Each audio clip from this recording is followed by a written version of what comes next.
Hi friends, இது வந்து ஆடி வெள்ளியோட பூஜை வீடியோ தான். செகண்ட் பார்ட் இதையும் பாருங்கள். இதுவும் உங்களுக்கு பிடிச்சிருந்தாக்க சப்ஸ்கிரைபர் பண்ணுங்கள், ஒரு லைக் பண்ணுங்கள். ஓகேவா?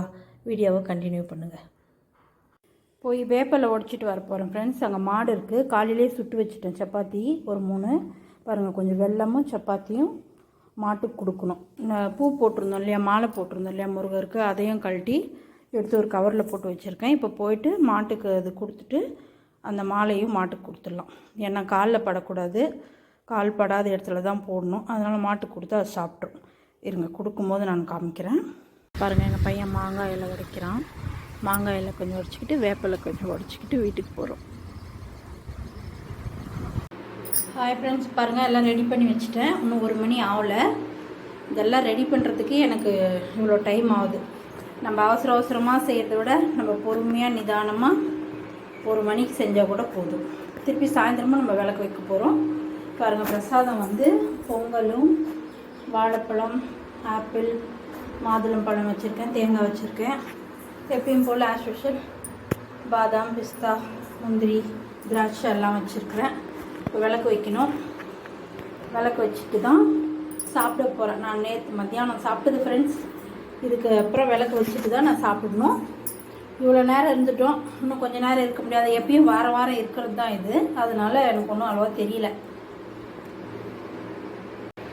பாருங்கள் ஃப்ரெண்ட்ஸ், மஞ்சள் தூள் போட்டுக்கலாம். பஞ்ச பாத்திரத்தில் கொஞ்சம் இந்த சொம்புலையும் கொஞ்சம் போட்டுக்கலாம். அப்புறம் வந்து ஏலக்காய் ஒன்று உரித்து அதில் போட்டுக்கோங்க. ஒன்றும் அவசரப்படாதீங்க. ஆடி மாதம்னாலும் ஒன்றும் அவசரப்படாதீங்க. நிதானமாக பொறுமையாக செய்யுங்க. சாமி ஒன்றும் நம்மளை கோச்சிக்க மாட்டாங்க. அந்த அம்மாவுக்கு வந்து எப்போ நம்ம செய்கிறந்தாலும் அந்த அம்மா ஏற்றுக்குவாங்க. பாருங்கள், பச்சை கற்பூரம். ஆத்திரப்பட்டு அவசரப்பட்டு ஒன்று செஞ்சு ஒன்று செய்யாமல் உங்கள் மனசும் சங்கடப்பட்டு செய்யாதுங்க. நிதானமாக பொறுமையாக செய்யுங்க. அவ்வளோதான், வச்சாச்சு. பஞ்ச பாத்திரத்துலேயும் வேப்பிலை வச்சுருக்கிறேன். ஏலக்காய் போட்டிருக்கேன். பஞ்ச பாத்திரத்தில் மஞ்சள் தூள் கொஞ்சம், பச்சை கற்பூரம் கொஞ்சம் போட்டுக்கோங்கன்னு சொல்கிறத விட நான் போட்டிருக்கேன். ஏன்னா வந்து நான் எல்லா வீடியோலையும் உங்களுக்கு சொல்கிறேன் இல்லையா, நான் செய்கிற முறை தான் உங்களுக்கு சொல்கிறேன் அப்படின்னு சொல்லிட்டு அதுக்காக சொல்கிறேன். எல்லாம் ரெடி பண்ணுறதுக்கு கொஞ்சம் டைம் எடுக்குது ஃப்ரெண்ட்ஸ். நம்ம அவசரப்படுறதுக்கு கூட நிதானமாக இப்படி செய்கிறது நம்மளுக்கு திருப்தியாக இருக்குது. பாருங்கள், எல்லாம் ரெடி பண்ணியாச்சு.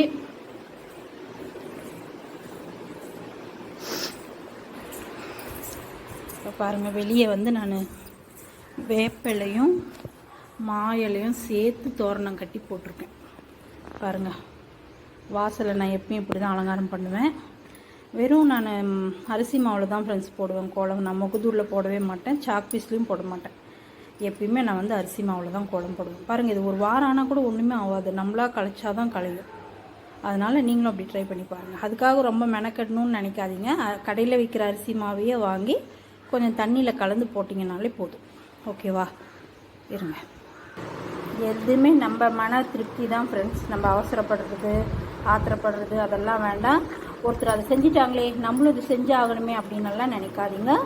உங்களுக்கு எது திருப்தியாக இருக்குது, உங்களுக்கு எது சரி. ஏன் இதை நான் அடிக்கடி சொல்கிறேன்னா, ஒரு விஷயம் வந்து நம்ம யோசிப்போம், செய்வோம். அதனால் வந்து ஏதோ ஒரு பிரச்சனை நம்ம வீட்டில் வரும். ஆனால் நம்மளுக்கு அது டக்குன்னு மைண்டுக்கு வராது. ஐயோ, நம்ம இது புதுசாக செஞ்சோமே, அதனால இது மாதிரி இருக்குமா அப்படின்றது யோசிக்க மாட்டோம். ஐயோ, என்னடா இந்த மாதிரி பிரச்சனை வந்துருச்சேன்னு தான் யோசிப்போமே தவிர, இது செஞ்சமேன்றது டக்குன்னு நம்மளுக்கு ஞாபகத்துக்கு வராது. அதனால தான் நான் உங்களுக்கு 1 முறைக்கு 10 முறை சொல்கிற விஷயம் என்னென்னா, ஒருத்தர் செய்கிறத நம்ம செய்கிறது பெருசு கிடையாது. அது நம்மளுக்கு நம்ம வீட்டுக்கு அனுகூலமாக இருக்கா அப்படின்றத பார்த்துட்டு செய்யுங்க. பாருங்கள், இன்றைக்கி தான் நானும் பூஜை செலவு வாங்கிட்டு வந்தேன். பாருங்கள், இப்போ ஜவ்வாது வாங்கிட்டு வந்தேன், பஞ்சகவ்யம் விளக்கு வாங்கிட்டு வந்தேன், தசாங்க பொடி வாங்கிட்டு வந்திருக்கேன். அதெல்லாம் இப்போ ஃபில் பண்ணி வைக்கணும். வெயிட் பண்ணுங்கள் ஃப்ரெண்ட்ஸ், எல்லாம் ரெடி பண்ணிவிட்டு விளக்கு வச்சிடலாம். இன்னும் கொஞ்சம் நேரம் இருக்குது. 1 மணிக்கு இன்னும் 10 நிமிஷம் இருக்குது. பாருங்கள் ஃப்ரெண்ட்ஸ், அரிசி, உப்பு, சக்கரை இதெல்லாம் மாற்றி வச்சுட்டேன். பருப்பெல்லாம், ஏலக்காய் மாலையும் இன்றைக்கி நான் புதுசாக போட்டிருக்கேன். ஆடி வெள்ளி வெள்ளின்றதுனால மாற்றி போட்டிருக்கேன். நீங்கள் வந்து வாரம் போடணுன்றது இல்லை. ஒரு 15 நாள் 20 நாள் கழித்து கூட நீங்கள் போட்டுக்கலாம். நான் அப்படி தான் போடுவேன், வாரம் மாற்ற மாட்டேன். 15 நாள் அப்படி 2 வாரத்துக்கு ஒரு டைம் மாற்றி போட்டுருவேன். விளக்கேற்றிடலாம். டைம் 1 மணி ஆயிடுச்சு இல்லையா? நிறைய பேர் வந்து அவங்கெல்லாம் செய்கிறாங்களே, நம்ம என்ன செய்ய முடியலையே அப்படின்னலாம் யோசிக்காதீங்க. இப்போது பிகினிங்கில் இருக்கிறவங்களுக்கு சூழ்நிலை எப்படி இருக்கும் என்னன்னு தெரியாது. வருத்தப்படாமல், நாங்கள்லாம் வந்து ஒரு டைமில் எண்ணெய் வாங்க கூட முடியாமல் இருந்திருக்கோம். அதனால் யாரும் நான் இந்த மாதிரி கஷ்டப்படுறவங்களுக்கு சொல்கிறேன், நீங்கள் வருத்தப்படாமல் உங்கள் நம்பிக்கையோடு உங்கள்கிட்ட இருக்கிறத வச்சு நீங்கள் செய்யுங்க. பாருங்கள், கடவுள் உங்களுக்கு கண்டிப்பாக உங்களுக்கு ஆசீர்வாதம் பண்ணுவார். மனசார நீங்கள் வேண்டிக்கோங்க.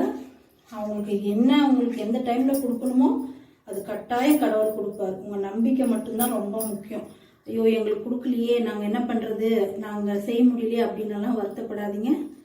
அந்தந்த டைமுக்கு எது கொடுக்கணுமோ கண்டிப்பாக கடவுள் கொடுப்பாரு. நம்ம அவர்கிட்ட வைக்கிறது பிரார்த்தனை ஒன்று மட்டுமா தான் இருக்கணும், அது தெரிஞ்சுக்கோங்க. ஓகேவா? ஏன்னா எல்லாருக்குமே வந்து எப்படி சொல்கிறது, நிறைய பேருக்கு வந்து மனசுக்குள்ள 1000 கஷ்டம் 1000 வருத்தம் இருக்கும். எல்லாத்துக்கிட்டையும் அது வெளியே சொல்லிட்டு இருக்கவும் முடியாது. அதனால கடவுள்கிட்ட சொல்லுங்க. நீங்கள் மனுஷால்கிட்ட சொல்கிறத விட நம்ம கடவுள்கிட்ட சொல்லுங்க. அவர் தான் நம்மளை படைச்சாரு, அவருக்கு தெரியும். அதனால மனுஷால்கிட்ட சொல்கிறத விட கடவுள்கிட்ட சொல்லுங்க. உங்களுக்கு நான் எப்பயுமே சொல்கிறது அதுதான்.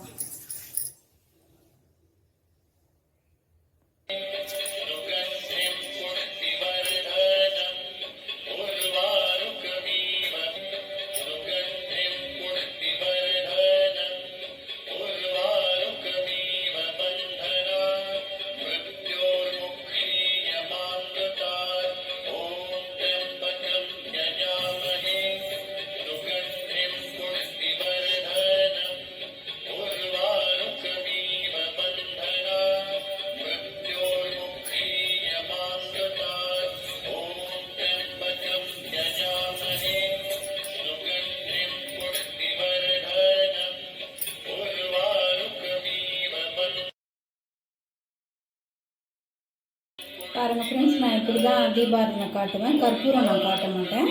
இவங்க தீபாரதனை முடிச்சுட்டு சாமி கும்பிட்டு காட்டுறேன்.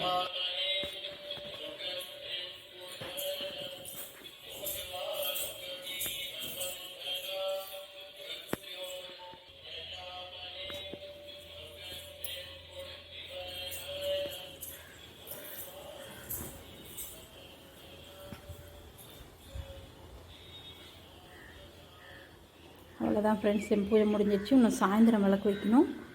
சாயந்தரம் விளக்கு வைக்கும்போது தான் நான் பஞ்சகவ்யம் விளக்கும் நெல்லிக்காய் விளக்கும் ஏற்றுவேன். பாருங்கள், இந்த விநாயகர் மாட்டி வச்சுருக்கேன், எப்படி இருக்குது பாருங்கள், நல்லா இருக்குல்ல? ஓகே ஃப்ரெண்ட்ஸ், நான் சொன்ன விஷயங்களை யோசித்து செய்யுங்க. எதுவாக இருந்தாலும் ஆத்திரப்படாதீங்க, அவசரப்படாதீங்க. நிதானமாக செஞ்சு திருப்தியாக சாமி கும்பிடுங்க. ஓகேவா? இன்றைக்கி என்னோடய ஃப்ரைடே பூஜை நல்ல மாதிரியாக முடிஞ்சிச்சு, ரொம்ப திருப்தியாக முடிஞ்சிச்சு. எல்லோரும் நல்ல மாதிரியாக வேண்டிக்கோங்க. எல்லோரும் நல்லா இருக்கணும். அடுத்த வீடியோவில் சந்திக்கலாம். ஓகே ஃப்ரெண்ட்ஸ், பாய். உங்களுக்கு என் வீடியோ பிடிச்சிருந்தா ஒரு லைக் பண்ணுங்கள், சப்ஸ்கிரைபர் பண்ணுங்கள். ஓகேவா? ஓகே ஃப்ரெண்ட்ஸ், பாய்.